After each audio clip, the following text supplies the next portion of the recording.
এক লোক বাড়িতে এসে তার ভাবিকে উড়াধরা পিটানো শুরু করেছে। লোকটার পিটুনি খেয়ে তার ভাবি জোরে জোরে চিৎকার চেঁচামেচি শুরু করে দিল। এদিকে এলাকার সমস্ত লোকজন তাদের বাড়িতে চলে আসলো কি হয়েছে তা দেখার জন্য। তখন এলাকার মাতুব্বর সেই লোকটাকে জিজ্ঞেস করলো, কি ব্যাপার, তুমি তোমার ভাবিকে এইরকম ভাবে নির্যাতন করছো কেন? তখন সেই লোকটা বলল, মাতবর সাহেব আর বললেন না, আমার ভাবির চরিত্র মোটেও ভালো না। মাতবর বলল, আচ্ছা তাই নাকি? তো তোমার ভাবি কি এমন খারাপ কাজ করেছে যার কারণে তুমি তাকে এইরকম ভাবে পেটাচ্ছ?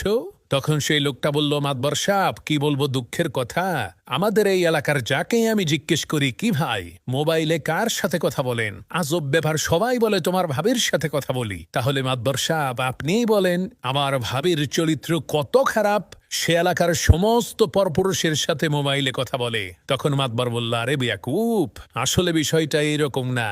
আসল বিষয় হলো ওই লোকেরা তাদের নিজেদের স্ত্রীর সাথেই মোবাইলে কথা বলে। এলাকার লোকজন যেহেতু সম্পর্কে তোমার ভাই হয়, তাহলে তাদের স্ত্রীরা সবাই তো তোমার ভাবি হয়। এ কারণেই সবাই বলে তোমার ভাবির সাথে কথা বলছে। মাতুব্বরের এই কথা শুনে লোকটা বলল, ও আচ্ছা, এখন বুঝলাম আসল কাহিনী।